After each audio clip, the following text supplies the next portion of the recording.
Wait, hold up. You telling me you never heard about ITOK? Nah, man. If they only knew? Nah, I haven't. Come on, man. Joe Chapo, Man, let me see. Light on the Hill? Nah. Yeah, the ones from the Bronx. What? Man, they're the truth of the streets. For real? Watch. Man, let me see that Look shit. at this. Yo, I Yeah, see that it's shit. Oh, shit. New York till they die. What? Rapping every day. BX? Oh, come on, man. Man, let me see that. I talk, you watch, coming in hot from the BS to the block. We got Joe Chapo and Light on the Hill. You know the drill. Hit that like button, you know the deal. Yeah, we the truth of the streets. If they only knew. We the truth of the streets. If they only knew. We the truth of the streets. We the truth of the streets. We the truth of the streets. If they only knew. What up, what up, what up? It's your boy Joe Chapo back in the building. Another edition of If They Only Knew. As always, we got your boy Main Light on the Hill. What up, man? Yo, what's good? To all my talkers, make sure we hit the subscribe, make sure to share, like, comment, and make sure you get that bell and fill it up with all, so you can get all of our videos and our lives first thing smoking. Oh, yeah, hell yeah. Today, we got something way out of our norm. We told you guys that we look at a branch off and do things different and come with different stories. And today is definitely outside of our wheelhouse. Please, ma'am, introduce yourself. My name is Sarah, and I grew up in the Amish community up in Southern Ohio. Was actually born in Pennsylvania. Was only there for about 5 years. We moved to Southern Ohio, like right close to the West Virginia border. Okay. So like kind of deep in the mountains, if you will. I left when I was about 18 and a half. It was pretty hard to get out. Well, but let's kind of start from the beginning. Tell us a little bit about yourself, where you're from, and how you came up. And this is so interesting to me. So you might see little grins on my face. I know. But this is so interesting to me. Well, I mean, growing up in the Amish community was just kind of the norm. We thought we were the normal ones and everybody outside was not so normal. But it turns out it's quite different. Yeah. We're kind of the minority. But yeah. So like growing up in Southern Ohio, and I can only speak for my community because there's different Amish communities, Mennonite in between. So really I can only speak on the community I grew up in. What would be the big difference in between your community and the next community? Just like one. So, I mean, just the different rules. Maybe the different lighting on the buggies, or stuff like that. The length of the dress, or things that y'all probably wouldn't pick up on, but we will. Yeah. Okay. But so yeah. We do speak German. It's a Low German, so we really didn't speak any English at home. So if you hear me stuttering a little bit, I always say English is not my first language, and also forgive me. But was that the standard? Excuse me. Yes, that is standard though. I didn't. That's one thing I didn't know. I always, when I heard him talk, sorry, excuse me. I heard a little twang of an accent. But I didn't know it was a German accent. So it is. That's okay. Yeah. So we went to school, but it was just like the one room schoolhouse kind of deals. And our teachers spoke English just from what they learned in school. So even like when they speak English, honestly, I'm just like, oh my God. We rely on each other's English to kind of get by, not speaking to somebody that actually originally spoke English. Wow. That's crazy. Yeah. So like, all right. So from what I've seen on TV, I'm going off the stereotype.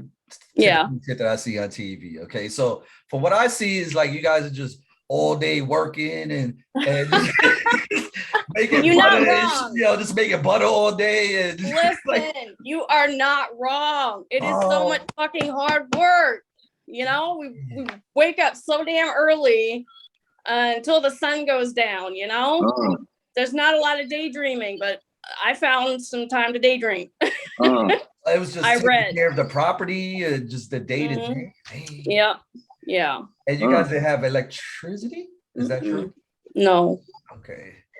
Dang. No. So at That's what the most age? amazing part about leaving, by the way. Oh, sure. So at There's a what lot age? of amazing parts, but What age did you start getting that little thing in your head, like we might be a little different, or you started noticing that, you know, life outside of there is a little bit different? so about 14, 15. When, you know, a lot of people, for us, you know, we still got junk mail. We still got the yellow pages. Oh wow. So That that was against everybody. no, I'm being for real. That was kind of my source of education. You know, oh, there's apartments available. You know, I'm gonna drive this car. I'm gonna have this job. So I'd be, you know, that was my time, my daydreaming. You know, going through the junk mail till my mom caught on. She's like, you know, why can't you just be happy here like everybody else is? And I'm like, I'm just not. But you know, we only went to school until about 8th grade. That kind of broke my heart because I wasn't ready to, you know, get married or have kids. And, you know, I was kind of done with that. Yeah. You know, I don't want to do this, but they cut the education at like 8th grade, 9th grade, depending on which community. Yeah. Wow. So I just read every book I could get my hands on. And I mean, there is this joke. I did read an entire bus full of books. They had the local library that would come down to about, I don't know, 1.5 miles from my house and just park. And there was maybe me and 2 other people that would actually go down there. So is that something you was allowed to do, or did you have to sneak out to? So no, that was actually something I was allowed to do. And I'd get, you know, as many books as I could carry, like a lot of books.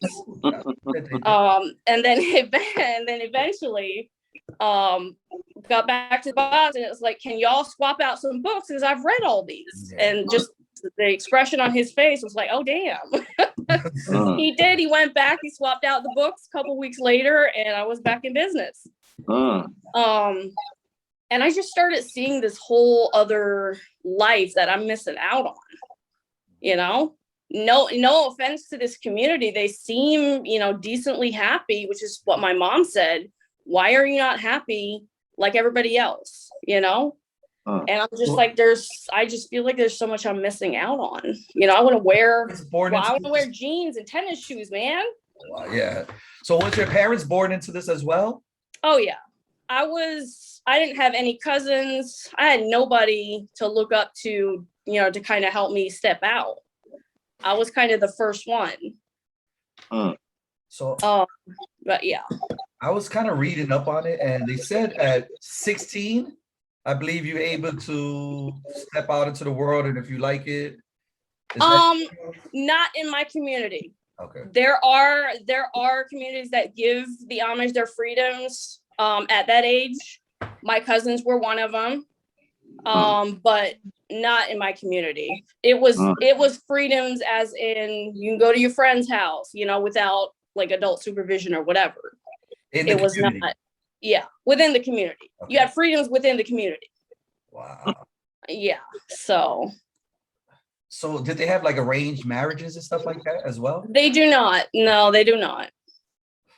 I was, you know, I could have chosen who I wanted to marry. So tell us what led up to you finally saying, this is it. I need my jeans and sneakers. Oh wow, there's so much. So I would sneak in like FM radios with headphones, you know. So how would you get that? That was insane because my parents were just completely mortified because, you know, they're like, she all wants you, you know, she's singing, she's happy. where's she getting all these, these new songs from? They searched my room. They found, it's just like dollar store type FM radio with headphones. Wow. And I had them believing that, oh, I just found him beside the road. It's just got him from the trash. But my dad got fed up and wouldn't let me leave the house for like 4 weeks. So he was just like, I don't know where this stuff is coming from, but you ain't leaving. 2 weeks later, they found another set of FM radio headphones in my room, and he's just dumbfounded, completely dumbfounded.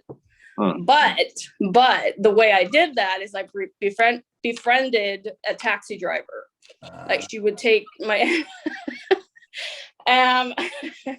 just slip her some money and tell her, hey, when you come back, can you get this for me? Told her what I want or what I needed. Just put it in a bag underneath the seat when I come out, because usually she'd take my parents grocery shopping or whatever. And I just, come out, unload the car with groceries, just grab that bag, sneak back upstairs, hide it real quick, come back down, you go about my business. I don't think my parents still know. They still don't know how I did all that. That's smart though. That's definitely smart. I mean, you had to do what because that's what that was like, my you gotta next do what you question. gotta do. Were you able to leave this community at all at any point in time during the day or the week? Were you able to leave it? Like, so I did a couple times. Sometimes that last time is when I got caught. But I would go to this same taxi driver's house to watch, because she was a taxi driver, so I'd just help her clean her vehicles in jeans and a t-shirt, okay? And watch TV, and I'm just like, this is the life. This is, I don't want it. This is about as simple as I want it. Am I a terrible person for wanting this? Oh, and she'd make the best French fries ever, without having to, build a fire for it. yeah. So I would do that, but I also befriended somebody else. His name was Chris. And he taught me how to drive a car. Yeah. So my uncle saw me come out of his house and told my dad, because I had just told them going over to a friend's house. I didn't, I went to a friend's house, just not the friend I said. Yeah, that was kind of the tipping point of, yeah, I gotta have this. What was it like putting on them jeans for the first time? Oh my God. Was it like freedom? Awesome. It was, yes, it's like freedom in pants. Yeah. I was waiting, never wearing pants. Yeah. Damn. And I was actually, it felt weird, to be honest, because it's like, okay, now everybody can see my butt, Yeah. But I got over that real quick. So there was never a time that we was actually torn, like, this is a whole new world out here. What if I go out there Oh yeah. It was actually one of the hardest things I've ever done, because once I got closer to 18, because up until that it was just like, well, I'm leaving, But once it came time to actually leave, I don't think I ate for a couple weeks. Wow. Yeah, I couldn't sleep, I couldn't eat, because on the one hand, I knew what this freedom was going to cost me. Everybody I knew. Yeah. And my dad he saw the signs, he knew, and he just told me, anybody dies, you can't come back, to no funeral, no, you don't show your face around here ever again. So it's banished. So, and and I knew he was serious. I knew it's been 17 years and he hasn't taken that back. Damn. Do you communicate with them still? Huh? Do you communicate with them? I can't. There's no phones. I've tried sending them letters. I've actually went and knocked on their door. My mom just told me, don't come around here because, he's going to make problems for her. And, it makes it harder for her. But I have driven over 500 miles just to see my mom's face for like 5 minutes. So what are their beliefs? It's just that the world is a worse place out there? Yeah. Or right, and they're protected. And so I guess in the Bible where it says to separate yourself from the world, they take that very literally. And they really feel like they're protecting everybody within that community. And if you step out, and if you take other people with you, that's like the worst thing you can do, because you're leading them astray. You're taking from the family. That's heavy, man. It's some heavy stuff, because it was honestly one of the hardest things, because there's also a lot of guilt, Yeah. What if they write? Yeah. But So, at the end of the day, I did have a fiance. But he was pretty cool. He cut his hair off, didn't have a beard. I like that.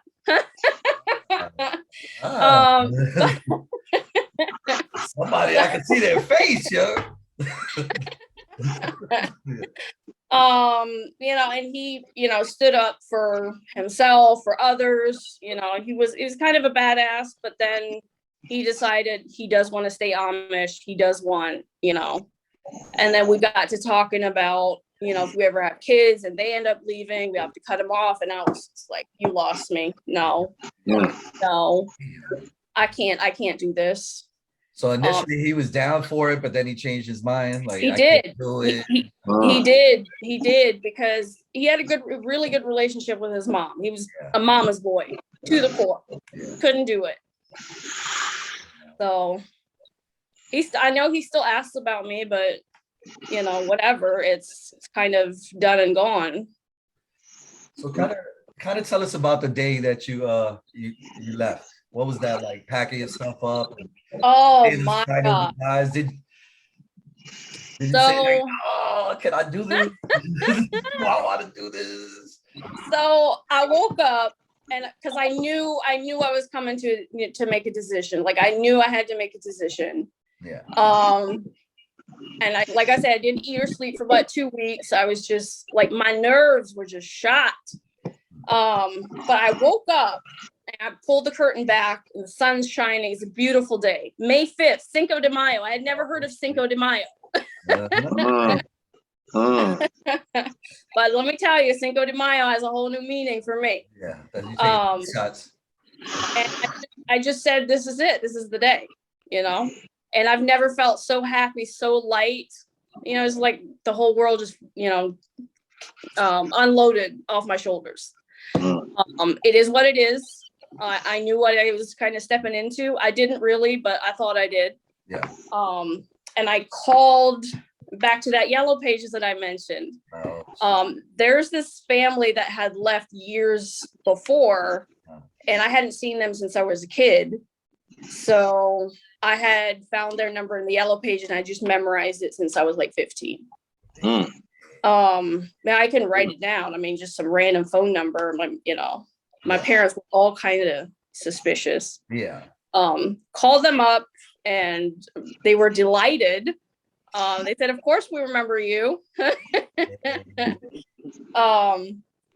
So anyway, they came and got me. They wanted to know how old I was, because if I'm underage, it would be a different story.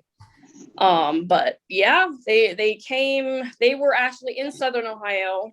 They came all the way to Pennsylvania to get me, because I actually had moved back to Pennsylvania. Yeah. For a little bit. They came and got me, and I kind of did go into hiding, if you will, for about 2 weeks, where don't answer the phone, because they will come after you. So you escaped. You didn't just walk out. Oh, no. They came and got me. I didn't leave a note, because, and I didn't tell anybody I was leaving, because everything would come to a standstill. One of the beautiful things about the Amish is, if somebody's in trouble, everything stops. Yeah. And they would have seen that as me in trouble, and they would have done everything they could to prevent me from stepping out into what they thought they knew as, the evil. It's the worst thing for me. You don't know what you're doing. So I couldn't tell anybody. But for about 2 weeks, eventually somebody folded and, said, here's where she at. So they came and got you? Huh? So they came and got you? They didn't actually. Oh. He said because my fiance was just flipping out. And he said, you know, I'm gonna come get you. And I said, how are you gonna do that? Yeah. And he said, I will physically put you in the vehicle. You're coming. You don't know what you're doing. This is not what's best for you. And I said, well, just let me know when y'all gonna be here. That way I can have somebody here to, you know, make sure you don't put me in the vehicle Yeah. physically. Definitely. So I mean, he called for a while every day, Yeah. and he realized it's a moot point. I'm kind of out here to stay. When he realized it was a moot point is when they asked me if I'd cut my hair. Yeah, Amish women don't cut their hair. Oh my God. So they say that's the final straw will be cutting. Yeah, your once hair? you cut your hair, they know you've made a commitment to stay.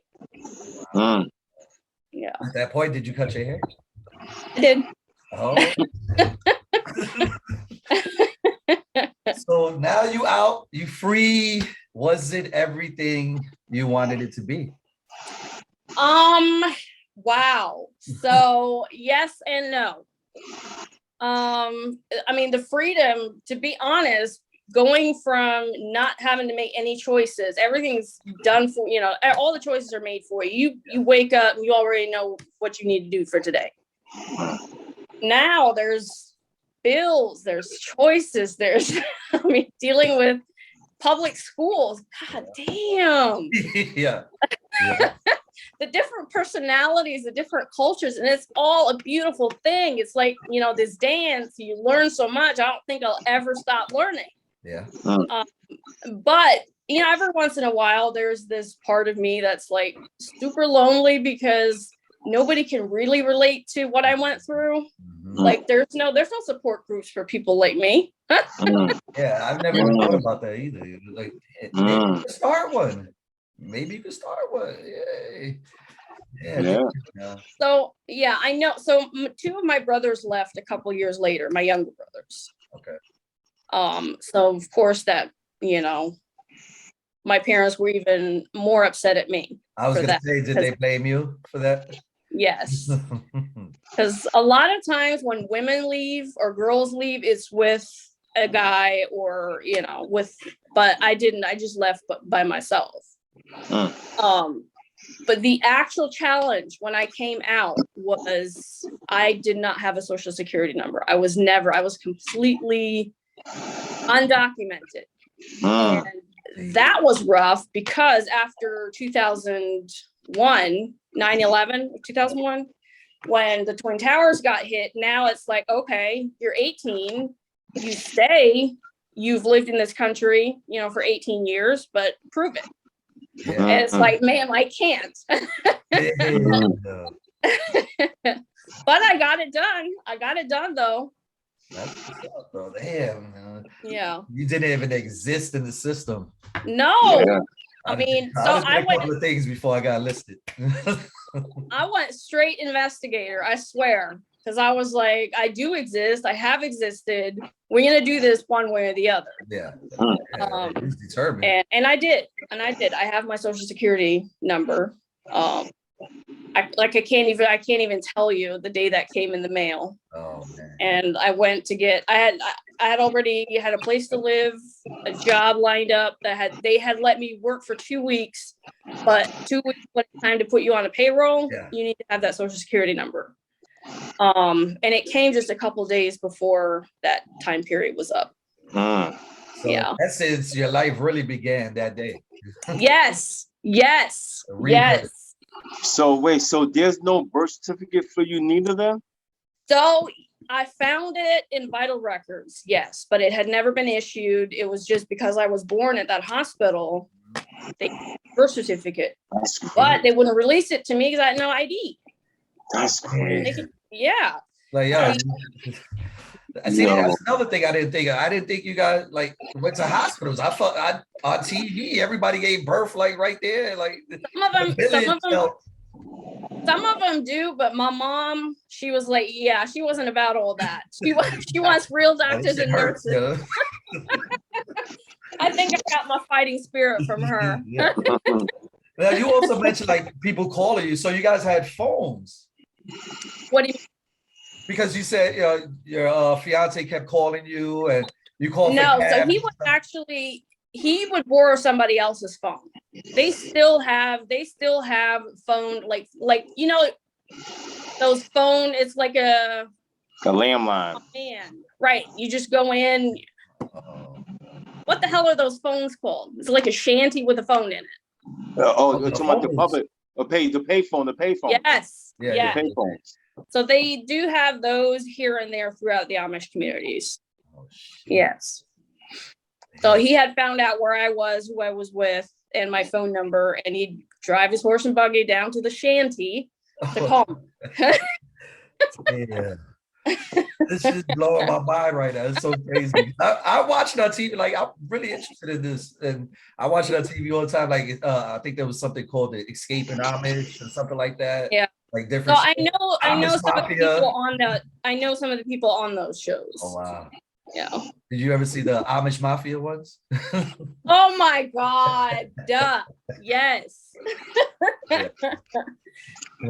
Do you ever have like what they call survivor's remorse for like you felt like you left people behind like with your life and I mean, I broke my mom's heart. That's kind of the hardest part, Yeah. And there's always going to be that tinge of guilt for breaking her heart, no matter the circumstances. I don't know if it's survivor's guilt, but at the end of the day, my mom's heart was completely broken. Yeah. And that's probably something I'll never get over. And I can't, the hardest part of that is I can't fix it. Yeah. I'm not going back. Yeah. But even maybe at a small level, she understands and she gets it. I think she does. I think she does. I know my older sister wrote me a letter, and it meant the world to me. She's older than me, but my dad had kind of, told everybody no contact with Sarah, whatsoever. Yeah. And she wrote to me, told me, I can't communicate with you anymore, but I just wanted to let you know, I have always admired you for going out there and making life for yourself. She says, I have a spine of cooked spaghetti. I could have never done it, but I'm proud of you. And you did it. You Yeah. doing your thing. You're a nurse. Like you doing your thing. You did everything you set out to do. So I give not you a the nurse. utmost respect on my Not end. a nurse, but I work with nurses. Oh well, regardless, In the you did healthcare your thing. field, yeah. You're in the healthcare field. Yeah. Regardless, you did your thing. Yeah. You went out there. I don't want to say nobody, but you didn't even exist in the system. No, I didn't. You know what I'm saying? And you created this person, and Yeah. I give you respect because you Thank started you. from zero, like literally Yeah. zero. And there's very few people that could do that. So I give you respect for that. Thank you. Thank you. Can't say it was easy, but damn. Yeah. Now, Sometimes I wake up and I look back on that, on the bad days, I'm like, come on, man. Look how far I've come, if you ever had to do it again, would you do it again? Oh yeah. No. 100%. Yeah. I would, I might do things a little bit differently. I think teenagers are monsters, period. I don't care. Yeah. Even in the Amish communities, teenagers are just like freaking, I have two teenagers, by the way. I have a preteen. Yeah. Man. Yeah. And it just goes kind of across the board. Teenagers are just, they don't give a shit when they're, especially I can talk on the girls because I'm a female. Yeah. But when that hormone surge hits, I swear to God. Yeah. I have a little girl myself.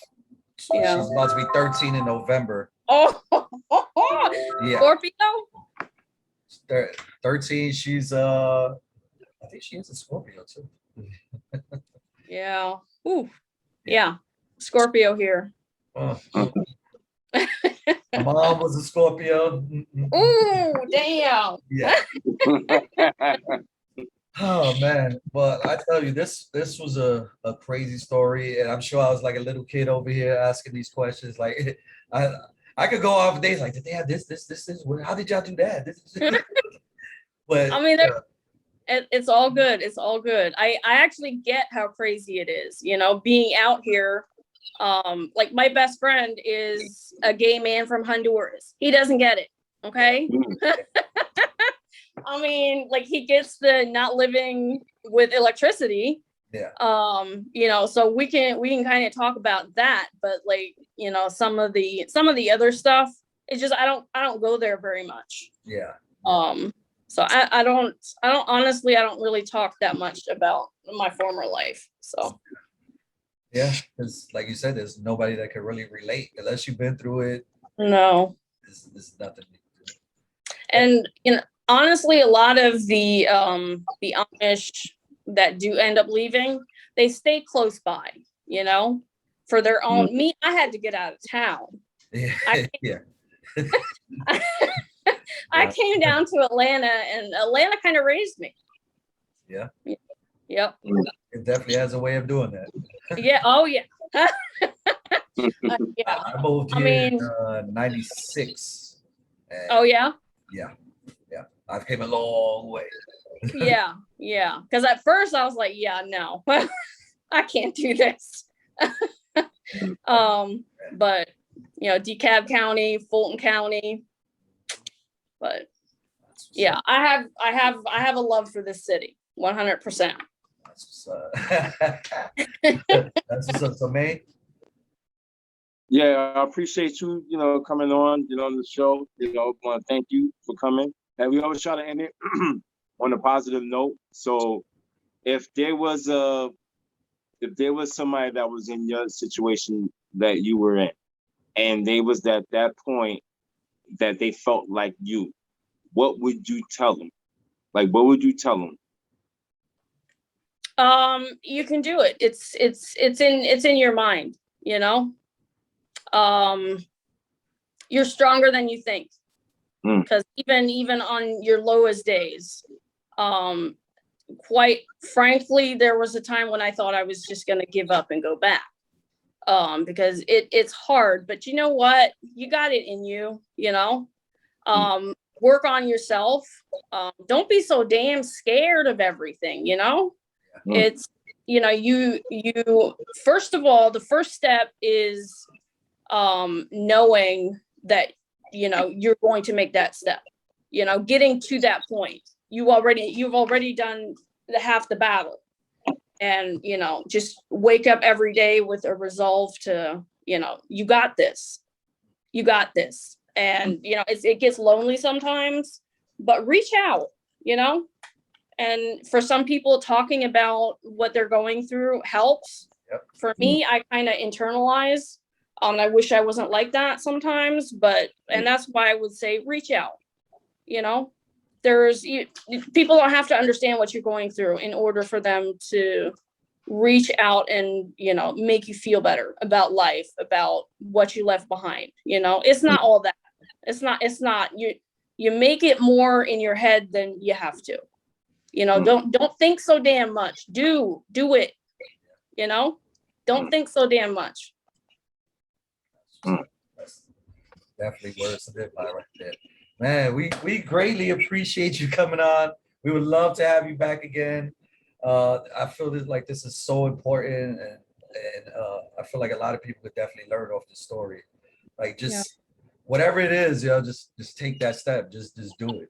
Yeah, absolutely. And that's not even just, you know, for you know, coming out of the Amish. That's life in general. Yeah. You know, a lot of times we end up, you know, making things out to be way bigger than they really are. It really is in your head, in your mind. Yep. You really are stronger than you think you are. I agree. Totally 100%. Man. Well, again, we appreciate you coming on. We would love to have you back again. Is there any social media, anything you want to put out there? Anything? Firefly 2.0. I think that's still my Instagram. Holy shit. I'll put it in the description. Okay. when I dropped the video.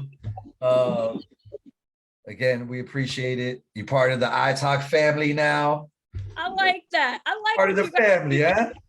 you know, you give people a voice to, you know, tell their stories, even if Right. it's, you know, about booty bandits. Yeah. Listen, Everybody- yeah. Good. Somebody needs to hear that though. That story could save somebody's life, just like your story could save somebody's life potentially. Yeah. You never know. Yeah. We appreciate it. You know, like we always say, if they only knew. Yeah, they only knew. That's exactly right. That's exactly right. That is exactly right. Well, you stay safe.